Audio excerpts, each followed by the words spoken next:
Let's go. Nice to meet you, Chase from Connecticut. My question is, when a player's struggling with scheme or overall confidence, what is the best way that you see fit to help a player understand the scheme and just get their confidence back? Yeah, you know what? Great question. Confidence is a big conversation, especially as you go up from college to the NFL, and having really the ability to play the game, but with a lot of confidence is important. Just believing in yourself and all of that. So one of the things you try to do, certainly with a guy that's struggling from a scheme standpoint, is really break it down, take them out of the group setting. How do you get them into a one-on-one setting? And also to identify what is the learning style of the player that you're dealing with? What is the best way for them to learn? Are they a visual learner? Can they get it through audio? Is it walkthroughs? Is it just practice reps? How much do they have to see the play over and over? One of the things you can identify are guys that visually can see the game without necessarily having to draw it out or not necessarily having to see it on videotape. Those guys can learn more conceptually and through conversation.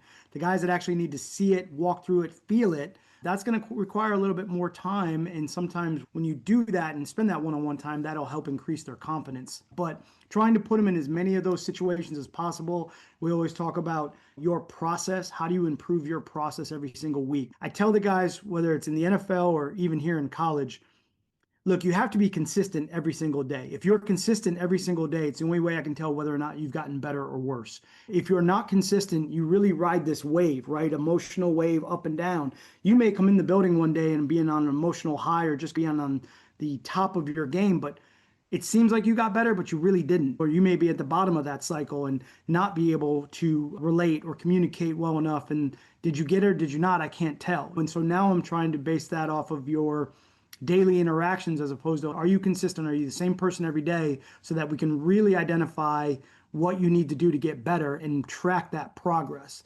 I talk about mind, body, spirit all the time. There's the mental training aspect of it. There's the physical training of it, but there's also an emotional training that I think is more evident than ever in sports because the accessibility through social media and through the outreach that people can actually get to our young athletes pretty intimately right away through that social media that can affect their mental psyche and that emotional health and that emotional stability to be able to go perform it's greater than it's ever been. When Christian played back in the day, my old heads, as I like to say, it was just like a different mindset of going out and working hard and being able to ignore a lot of that noise. I don't think you can do that. I don't think you can just say you got to ignore what's happening in the outside world. So that's a big part of it too. But the confidence part, I think, is done through your training. I think you go and you say you got to trust your training. You got to make sure that you're always working consistently so that you can improve. We'll say a lot of times too, at the higher levels, you're going to sink to the level of your training. So a lot of times you got to make sure that you are training at the highest level all the time. And that's what builds that confidence to be able to go do the job. Sometimes, honestly, it's just going to take that moment in a game where you make that play or you identify what's going on and you have that little bit of success and then you build on it. And if that's the case, then what you want to try to do is set that player up for that early success as much as you can. And that might be, hey, just learn this one job, do this one thing really well, and then we'll go from there. Don't try to learn all of it. Don't try to do all of the jobs. Just be an expert at this one job in this moment during the game when this happens, and you'll be able to make that play and build the confidence from there. So just different ways to attack it. Good morning, Coach. Ryan LeBaron from West Bridgewater, Mass. So I was wondering, specifically during Super Bowl 51 at halftime, what do you say to your team to really rally them to keep fighting? It would be so easy for so many people just to give up. Yeah, that was a pretty unique halftime. One of the things about the Super Bowl that's different than the regular season is that the halftime is actually twice as long because of all the entertainment. And so we had a good amount of time in the locker room to really get everybody settled down. Obviously, we weren't playing great either side of the ball, and reset. We know that in the Super Bowl, it's really two different games. There's the first half game, and then there's the second half game. Now, obviously, in that Super Bowl, we had put ourselves in a really bad situation, and there was a time factor. Did we have enough time? Two things really came about from that game. Number one, the Friday night before the Super Bowl, it actually showed the defense. It was the Chargers game that they had played against Atlanta. And really the same scenario had happened. The Chargers had gotten down quite a lot. I think it was maybe 21 points or something like that to Atlanta. Atlanta always started really fast. The Chargers came back out in the second half of that game and just slowly picked away at the game. They got a score here, they got a stop there, and it was really identical to our game. And what wound up happening is the Chargers actually got the ball right before the end of the game, kicked the field goal to win the game. But it was the exact same game. And because you have extra time before the Super Bowl, you see a lot more film and you sit in there and you watch. So it was Friday night in the hotel. We're almost ready for game time. And I said, we need to look at this game, because if this comes up in the game tomorrow or on Sunday, we need to make sure we don't panic. We need to make sure we stay in the moment. We need to not, I say, don't measure it. Don't get into the game and think, oh my gosh, if this doesn't happen, this doesn't, like, just go play by play and we'll pick our head up when it's over. And it really was an identical scenario. So it was good for me to be able to go in at halftime and say, hey, we just watched this on tape. We just saw how to come back from this. We just saw how we know Atlanta can come out. We know they can play fast, start fast, but we know if we just stick to what we're doing, we had to make some adjustments, stick to what we're doing and play one play at a time all the way through the rest of this game, we'll give ourselves a chance to win. So it was a very similar, very eerie like prediction before we even got into the game that we had showed that Friday night. The other part of it was our fundamental philosophy of winning football, and especially in the Super Bowl, is you have to control the game. And in order to control a football game, we talk about stopping the run, running the ball, and covering kicks. And those three areas, if you control the game, you're going to give yourself a chance to win. So we knew that coming out in the second half, we had to stop the run defensively. We had to start running the ball efficiently offensively, and our special teams punts and kickoff covers and our coverage ability was going to be really important. If you control the game, then really you're going to give yourself a chance to win. The only problem we had in that game was the time. We had really put ourselves behind the eight ball. So we knew it was going to be a matter of during the course of the second half, we might run out of time. So that factored into a couple calls, a couple things where we had an opportunity to turn the ball over, where I called a blitz with Hightower because I knew the back had gotten hurt the play before in the middle of that second half, where the blitz pickup was going to be a problem. I radioed it into him and I said, hey, hi, listen, you're going to walk out late. You can get off the edge. Don't let the back see you, and it'll be a strip sack. I actually thought when I saw that happen, I was like, we're going to scoop and score on this and get back into the game. We wound up just recovering the turnover, and then obviously the offense took the ball. But it was really just a methodical approach at halftime. And I told him coming out, I was like, look, they're going to run the ball the first play. We need to tackle for a loss. Second play will be a get back on track play. Third down, it's going to be third and long. We need to stop. And the first series happened exactly how we talked about it. So I was like, okay, here we go. We're going to be in rhythm and stay in the moment and be able to win the game. That was our coaching side of it. The player side of it that was pretty unique was Duron Harmon, who was one of my starting safeties in that game, was actually on the bike trying to stay warm during halftime. And he just, I don't know, sometimes as professional athletes are confident, he just started chirping. We just started yelling to the locker room like, hey man, you got to believe, get ready to go. This is going to be the greatest comeback ever. And he just started building the momentum. And then Julian Edelman, who was on the offensive side, he comes into our side on the defensive side, and he's screaming that same mantra that, like, you better believe, man, this is going to be unbelievable. This is going to be an amazing story. From the emotional player side of it, they started the momentum. And I remember walking out of the locker room at halftime, and they had just built this like fury of energy amongst themselves as players. And I remember walking out, I was like, oh my God, we're going to win this game. This is going to be unbelievable. There was no panic. There was no measuring. And it just was like, all right, we're going to go methodically, just get this game back and we're going to win. It's going to be great. Thank you, Coach, for hand. Well, that was great. What's up, Coach? It's Griffin Butler from Danvers, Mass. Today we've really focused in on coaching styles and what different coaching styles look like. What are some similarities and differences between coaches like Bill Belichick and Ryan Day? Interesting. I would say coaching styles are very unique, and I think they can change through the course of time. I think they change when you're a head coach, certainly in those leadership positions. I think your approach to all of it certainly can change based on the situation that you're walking into. I think when Coach Belichick and when we got to New England early on, we were obviously trying to build something, taking over for the previous regime, and establishing a culture, establishing accountability, establishing the way that Coach Belichick wanted that building to operate. And that was going to be new, and that was going to be probably really hard for the guys that were there in the previous regime because it was going to be a big change. So really trying to change the culture and understanding the leadership that goes along with that and the standards and all the rest of it, that can be a much different situation than here at Ohio State, where Coach Day took over a program that was running in a high level already and carrying the culture over that was established, also while implementing his own take on the culture and his own leadership style. So all of that are two different scenarios. Now, certainly Coach Belichick has been doing this a long time and he's got his ways. But I think one of the things that you really take a look at is both of them are great teachers. Both of them really understand the game at a high level. Both of them can relate to players and to the game, but just maybe in different perspectives. And obviously, Coach Belichick has been doing it a long time and seen it from a couple different angles. If you really love football, being around Coach Belichick is probably the greatest thing you can do, because you're going to learn the game at the highest level in the way that he looks at the game and the way that he approaches the game, and really the way that he takes the extreme complex and boils it down into these 4 or 5 very simple things you need to do to win the game. Is really, that's just, it's like mastery when you can get that to that level.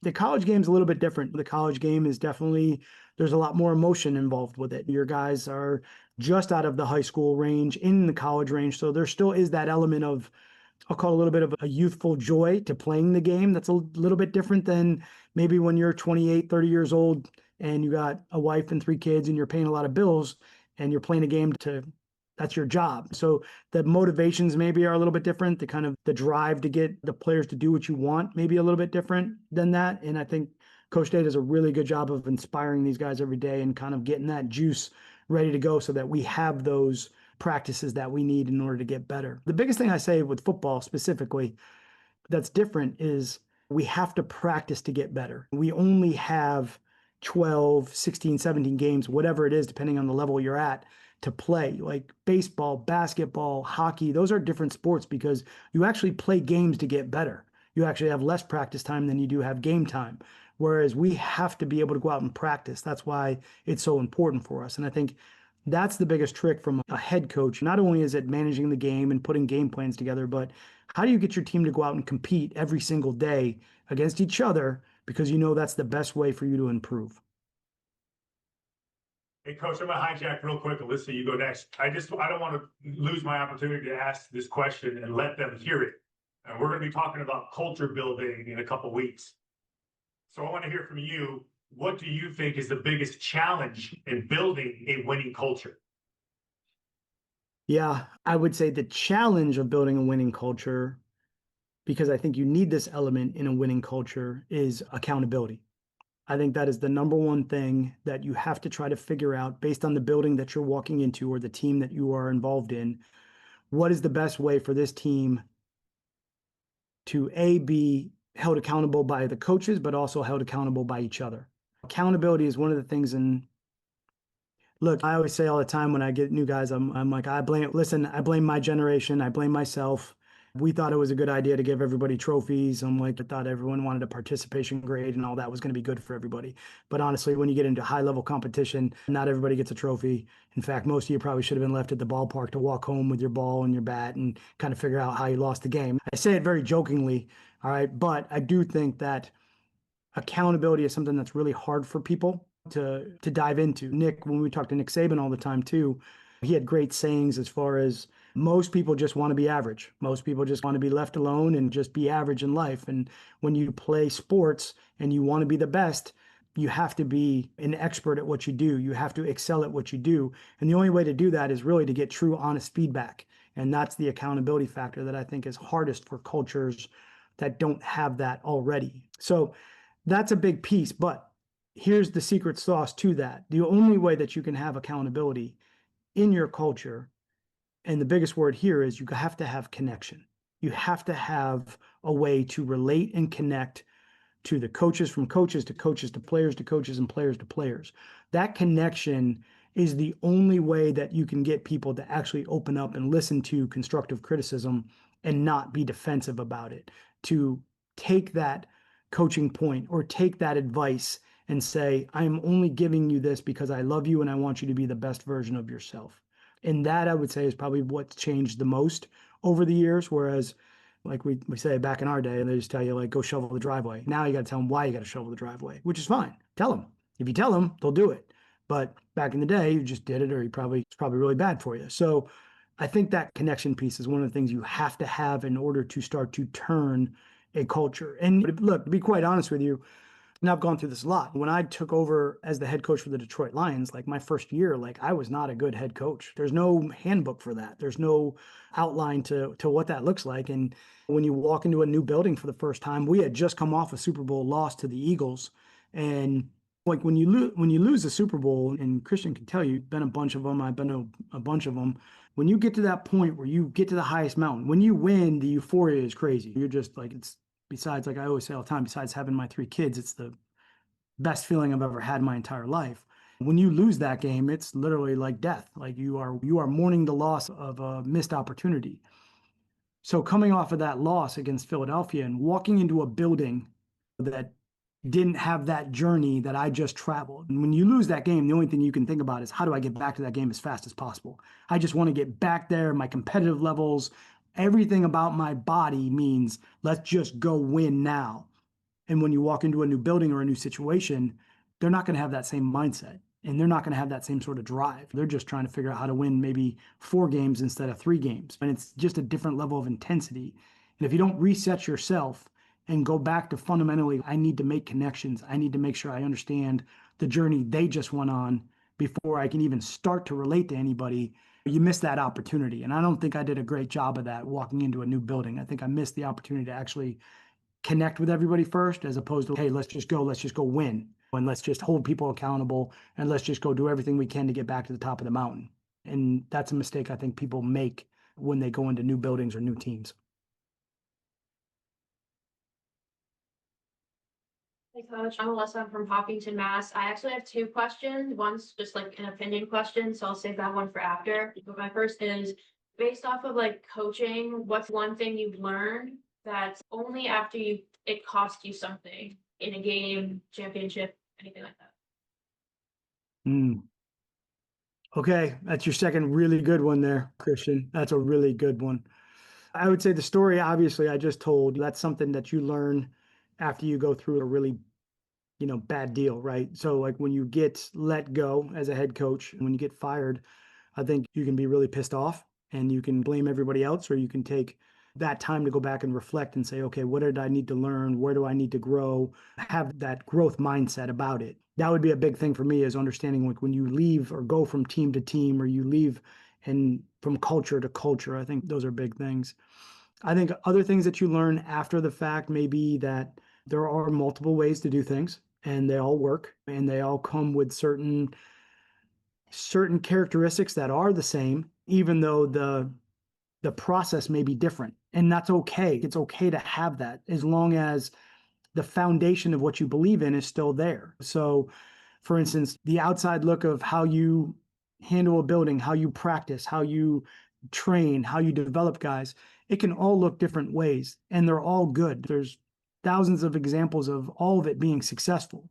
But when you go down and you dig deep to the core of the philosophy behind it, I'm pretty sure you're probably going to find the same belief all the way underneath it, whatever that example is, whether it's a work ethic thing, whether it's a way that you make points of emphasis through the building. Like it can be done in different ways. And I think that's something to really be open to. Sometimes we can get closed-minded to that stuff, especially, I'll tell you this, especially if you have a lot of success doing something one way, very specific way. It's really hard to move off of that. It's really hard to say, why would I do it a different way? I know this works. It does, but maybe it only worked in that scenario. Maybe it only worked with those players. Maybe it only worked in that time frame.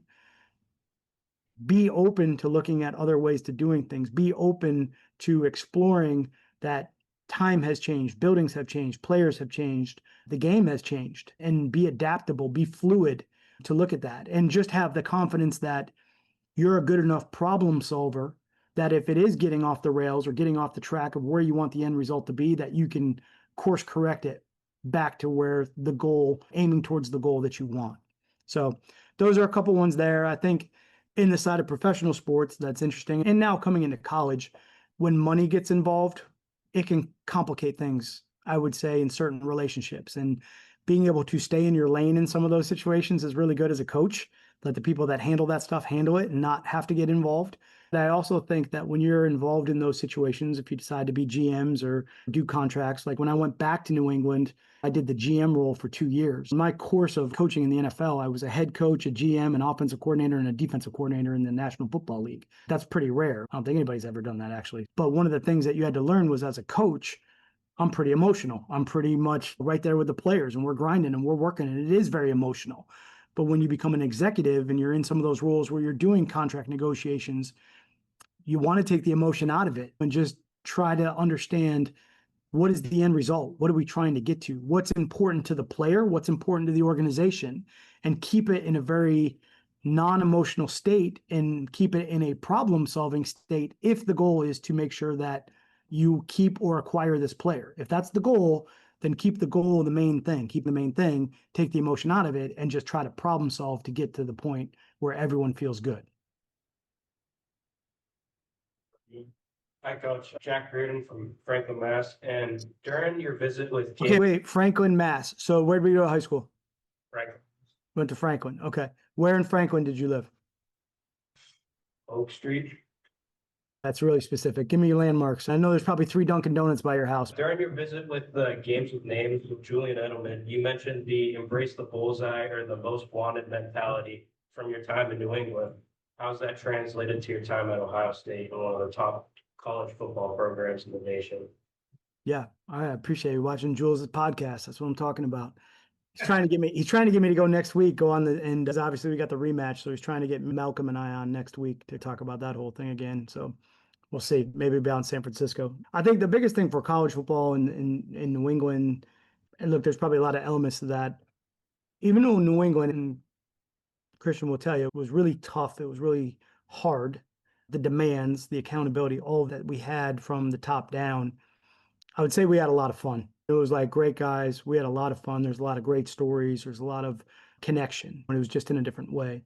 I think that Ohio State, our players here, we have really good players. We have really good guys. The connection is really deep. We have a great faith-based group of guys here too that really pull together and just generally care about each other. And I think when you're in great organizations, Patriots, Ohio State, and even with Vrabes, Coach Vrabel played for me. He was one of my old head linebackers. There's just a general care, a general feeling of love for each other, which is always hard in like the football world, big tough guys, all that stuff. But you'd be surprised in great organizations how many times guys will say how much they love each other, and people will say how much they love each other. I say to Christian all the time, man, love you, miss you, all because you had that bond and that connection in great organizations. When you get into transactional organizations, which happens in the NFL, you never really feel that same vibe. You never really feel that same sort of like connection and love that permeates throughout the locker room. Does that make sense? And I think that's one of the biggest things, besides the scheme, besides the X's and O's, that'd be one of the biggest things that I think resonates the same. Because again, we're dealing with different kids, different generations at the Patriots, different age kids here. That connection is that love piece of the room, and that really pouring into each other is pretty big here, just like it was in New England. I'd say the second piece of it, as far as the on-field, that is the same, would be the competition. When we competed in practice every single day in New England, and that was led in the young years, it was led by the defense, just what it was. Tom Brady was up and coming, and look, our defensive guys, those guys were a bunch of pain in the asses. So you want to hear a bunch of guys out there like chirping and talking a bunch of smack and getting that competition level going, it was the defensive guys. Now, as the years went on, all right, there was no one bigger trash talker than Tom during practice, but it was all in a good way to compete at a high level. It is one thing that we do have here at Ohio State. The competition is real every single day. We have some of the best wide receivers in college football. So our DBs have to compete every single day. And I think that competition level is what makes good teams really great when you go out and you practice every single day against the best. And that competition, like I said, is what is so important to make a team better, because you have to practice. All right, we're gonna end with one more from the class, and then I got one. All right, how's it going, Coach? I'm Charlie from Wilmington, Massachusetts. I know you've talked a lot about pushing your players for success on the field, but how do you do that off the field, especially at Ohio State? Yeah, pushing them for success. Yeah. Yeah, it's a good one, Christian. It's a good one. It's a good one. I think one of the things being at Ohio State, obviously, we'll call it what it is. Now they're here to play football. Like that's real. That most of the guys are here to come play and compete to try to get to the next level. but we are also pursuing school and development. And one of the things for me for college, and when I left engineering, my background, I'm an aeronautical engineer. And when I left engineering to get into coaching, it really was because I wanted to be able to teach and mentor young men between the ages of 18 and 22 through the game of football. And that was such a big, my coaches in college were so big in my life and my development and important to me. That's what I wanted to do. I wanted to pour back in the same way. And in college, I really think those are the most impressionable years when you really, there's so much coming at these guys, so much they have to deal with both on the field and off the field, that we do take, and I do take that holistic approach, that mind, body, spirit. So mind, mentally, also football, but also through the classroom, body, and then spiritually, whether it's emotionally or spiritually, of continually trying to help them develop. And one of the things to be able to push them off the field is, making sure that it isn't football all the time. We have what we call real life Wednesdays, and we're talking about real life situations to these guys every single week about how do you handle NIL money? How do you handle taxes? How do you handle family pressure? What does it look like growing up for you? And how are you going to be able to handle whatever those relationships are that you have now versus what are those going to look like if you do have some success?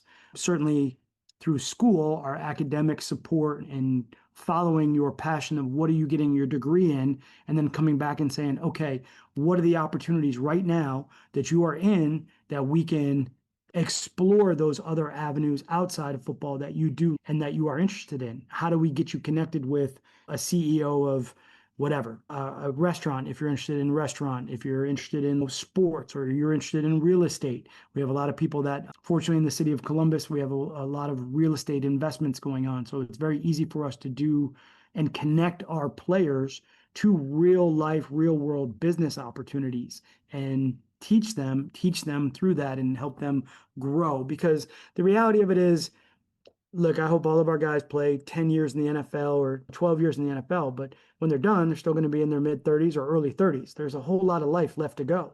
So what is that passion that you really think about after the game of football, and how do we start to cultivate that now? So that also has to go back to, are you really connecting with your players? Are you really taking time to understand what they're interested in? I would say probably a point in time in my coaching career and probably certain in the game of football where that just didn't happen. I think everyone was just so focused on the game. But nowadays, I think that's really important. I like to take the guys out. I'll take the position guys out bowling. We'll go to dinner. They'll come to the house. Just spending that time outside the building where you let that guard down between you're not being viewed as just a player all the time. Like, who's the person? What's the individual want beyond everything else, if that kind of makes sense. Yeah, thank you. All right, Coach, I'm going to end with the last question, and this has been great. So my question to you is this. If you could gift this class, all the kids in this class, one trait, one characteristic that you think would give them the best chance to be successful in life, okay, what would that one trait, what would that one characteristic be that you would gift them? Gosh, just one? Just one. You can only give them one.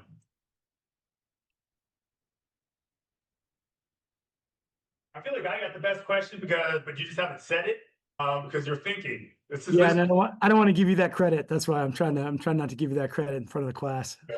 It's hard. It's hard for me not instantly just to say work ethic, because I think there's a saying, and I'm going to screw it up, but it's just by showing up on time, you'll out succeed 85% of the people that you work with, just by showing up on time. If you show up on time prepared, you wind up outworking 90% of the people that you're around. If you show up on time, prepared, and motivated, you outwork 95% of the people that you're around. So just that work ethic of every single day trying to improve your process, trying to be the best version of yourself, making sure that you're doing everything that you can to be successful. I just don't think there's any replacing hard work. And I think that motivation behind it is you'll be successful. Now, if you want to love what you do, then find out what you're passionate about. Because if you find out what you're passionate about, that word work goes away. There's no such thing. You're doing what you love. You're doing what you're passionate about. Like, I never say coaching football isn't work. Like, getting up at 4 o'clock in the morning isn't hard when you're excited to get up and go do something you're passionate about. So I would challenge you to find something you're passionate about. And then I would challenge you then to have the greatest, most consistent work ethic about how you go about that passion.